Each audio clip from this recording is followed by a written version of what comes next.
अस्सलाम वालेकुम जी। मेरा नाम मारिज फ़ारूक है। पाकिस्तान और इंडिया का एशिया कप का मैच जो कि कल हुआ वो वॉश आउट हो गया बारिश की वजह से, जिसमें पाकिस्तान ने पहले बॉलिंग की और इंडिया की 48.4 ओवर्स में या गालबन 5 ओवर्स में सारी की सारी टीम को जो है वो पवेलियन पहुंचा दिया गया था।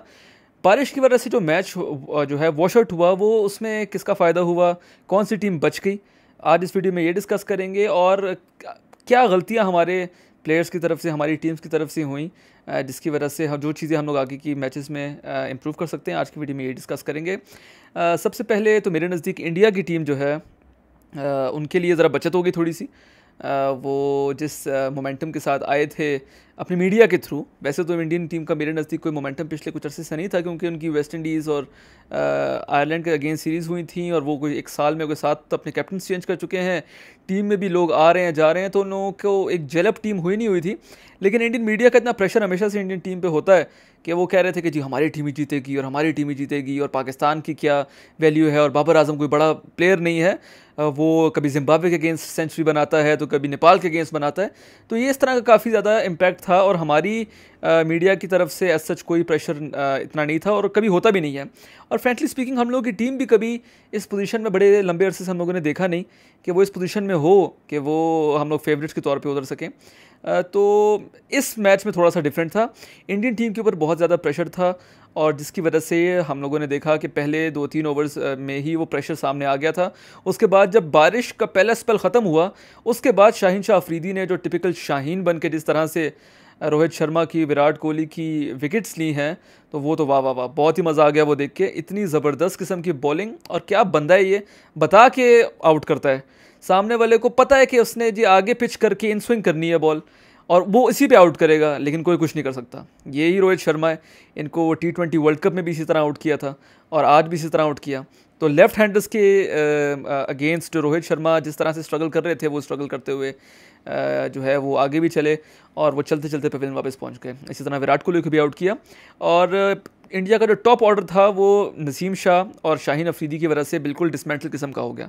नसीम शाह ने चूँकि विकेट्स नहीं ली, लेकिन फिर भी नसीम शाह का जो इम्पैक्ट था, because I believe he was quite unlucky.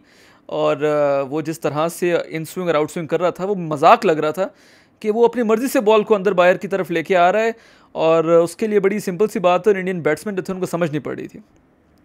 तो पहले 10-15 ओवर में तो इस तरीके से उन लोगों ने बिल्कुल नचा के रख दिया इंडियन बैट्समैन को। फिर उसके बाद एंट्री हुई हारिस रऊफ़ की। हारिस रऊफ़ ने काफ़ी अच्छी बॉलिंग की, शुरू में he was a bit expensive, लेकिन उसमें हमारी फील्डिंग का भी काफ़ी कमाल था। हमारी फील्डिंग जो है वो आज से माशाल्लाह से इस तरह लग रही थी कि हम लोग 2010-2009 में जाके पहुंच गए हैं, क्योंकि पिछले कुछ अर्से से हमारी फील्डिंग काफ़ी अच्छी थी। लेकिन कल हम लोगों ने पूरा पूरा पाकिस्तानी होने का सबूत दिया। हम लोगों ने बताया कि नहीं नहीं, हम लोगों ने भी फील्डिंग करनी है, लेकिन 2009 की तरह से।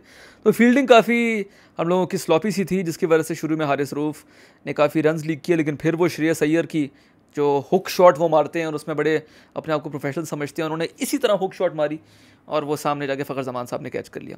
4 विकेटें गिरने के बाद जब एक मेरे नज़दीक बाबर आजम से थोड़ा सा कैप्टनसी में थोड़ा सा मेरे नज़दीक जो है वो मिस कैलकुलेट उन्होंने किया। जब 4 आउट 66 पर हो गए थे तो he should have gone for the किल और उनको चाहिए था कि 2-3 ओवर्स, 4 ओवर्स, एक और स्पेल जो है वो अपने फास्ट बॉलर्स का करवाते ताकि 2-3 विकेट्स और गिरती, क्योंकि डर फास्ट बॉलर्स का बड़ा नज़र आ रहा था सामने सामने। तो वो और भी गिर जाते, लेकिन वो फिर हम लोगों ने देखा कि एक स्पिनर्स का एक स्पेल जो है वो लगा, जिसमें शादाब खान, मोहम्मद नवाज़ और सलमान आगा थे। और वो स्पेल माशाल्लाह से इस तरह था कि वो एक तो पिच भी जो थी वो फास्ट बॉलर्स की पिच थी, वो मिसरेड किया था जो कमेंटेटर्स थे उन्होंने भी, पिच रिपोर्ट जो हुई थी और हमारे प्लेयर्स ने भी। और उसके बाद जब स्पिन हम लोगों ने डालने की कोशिश की तो माशाल्लाह से स्पिन तो थोड़ी सी भी नहीं हुई, लेकिन इंडियन बैट्समैन जो हैं जो कि स्पिन को बहुत अच्छा खेलते हैं, ईशान किशन और हार्दिक पांड्या का मैं नाम ज़रूर लेना चाहूँगा, काफ़ी अच्छी बैटिंग उन्होंने की।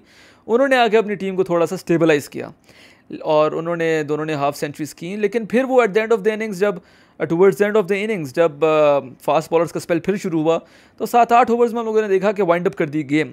तो यहाँ बाबर आजम की कैप्टनसी जो है उस पर थोड़े से शक व शुबात का इजहार किया जा सकता है कि वो थोड़ी सी मिसकैलकुलेशन उनसे हो गई और उनको ये सीखना पड़ेगा कि इतनी हाई वोल्टेज गेम में अगर आप इस तरह की गलती करेंगे तो वो काफ़ी बड़ी हो सकती है। 266 का टोटल, ठीक है, हम लोगों ने कहा कि हम लोगों ने, हमारे फास्ट बॉलर्स ने बहुत अच्छी बॉलिंग की और उसमें कोई शक नहीं है, लेकिन हमारे फास्ट बॉलर्स जो हैं उन्होंने जो उन्होंने बॉलिंग नहीं की थी, तो वो 267 तक जो स्कोर पहुंचा वो फाइटिंग टोटल था इंडिया की बॉलिंग जिस तरह की है, जिसमें बुमराह भी थे और उनके जो स्पिनर्स हैं कुलदीप यादव, तो वो इस तरह की उनकी बॉलिंग थी कि वो थोड़ा सा टफ टाइम दे सकें, लेकिन वो बारिश हो गई।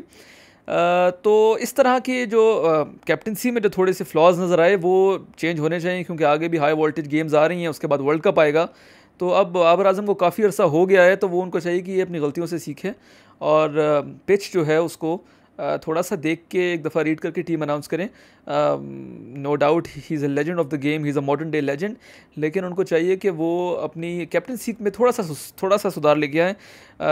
फ़हीम अशरफ का इंक्लूजन हो सकता था, लेकिन अब चलें, वो जो गेम होगी, आगे के मैचेस में हम लोगों को ये सब चीज़ें ध्यान में रखनी चाहिए। बात सबसे बड़ी कि बारिश का फ़ायदा किसको हुआ, तो मेरे नज़दीक इंडिया को फ़ायदा हुआ जी। नचा के रख दिया था हमारे फास्ट बॉलर्स ने इंडियन बैट्समैन को।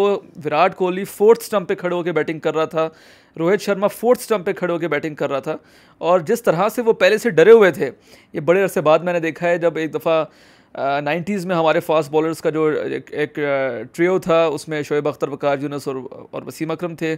उसके बाद एक for a very short period of time Mohammad Asif का हम लोगों ने एरा देखा, तो उसमें डरते थे। और इस दफ़ा मैंने देखा कि बड़े बड़े 2 बैट्समैन जो हैं, विराट कोहली और रोहित शर्मा, शाहीन अफरीदी से डरे हुए थे और पता चल रहा था कि यार उनको डर लग रहा है। तो मेरे नज़दीक इंडिया को फ़ायदा हुआ, इंडिया की बचत हो गई। 267, अगर बारिश थोड़ी सी भी और हो जाती और अगर मैच शुरू हो जाता तो 20 ओवर में 155 चेज़ करना था, तो वो पाकिस्तान के लिए कुछ भी नहीं था, तो वो बड़ी आसानी से चीज़ हो जाता। लेकिन ये है कि बच गए इंडिया वाले, और आई होप कि आगे के मैचेस में पाकिस्तान जो है वो इससे भी अच्छा परफॉर्म करेगा। और अब वो दौर ख़त्म हो गया जिसमें वो मौका की जो पुराने ज़माने की जो बातें हमारे हिंदुस्तानी भाई करते थे वो करेंगे। वो वक्त अब गुजर चुका है, पाकिस्तानी टीम भी अब उस लेवल पे आ गई है, और हमारी टीम में इतने एक्सपेरिमेंट्स नहीं हुए, तो हमारी एक जेल्ड टीम है, तो वो जेल हुई है। जबकि इंडिया की टीम जो है उसमें पता ही नहीं है कि कैप्टन कौन है उनका।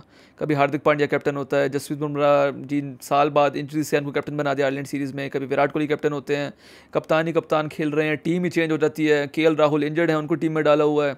अभी जसप्रीत बुमराह हैं, वो इंजरी से वापस आए, उनको टीम में डाला, उन्होंने एक मैच भी नहीं खेला, वो फिर इंजर्ड हो गए। एशिया कप का भी now is heading back to India, और वो सुपर 4 स्टेटस के लिए आएंगे। लेकिन वो इतना शैलो किस्म का, इतना कन्फाइंड किस्म का इंडियन सर्किट है प्लेयर्स का, जहाँ प्लेयर्स ही नहीं है, वो बेचारे माजूर और बेचारे जो ज़ख्मी प्लेयर्स हैं उन्हीं को लाके खिला रहे हैं। भाई पाकिस्तान से थोड़ा सा सीख लो, हम लोगों का बैकअप भी स्ट्रॉन्ग है। हमारे अगर खुदा ना खास्ता आज कोई 2 बड़े बॉलर्स या 2 बड़े बैट्समैन जो हैं वो इंजर्ड हो जाते तो हमारे पीछे से आ जाएंगे।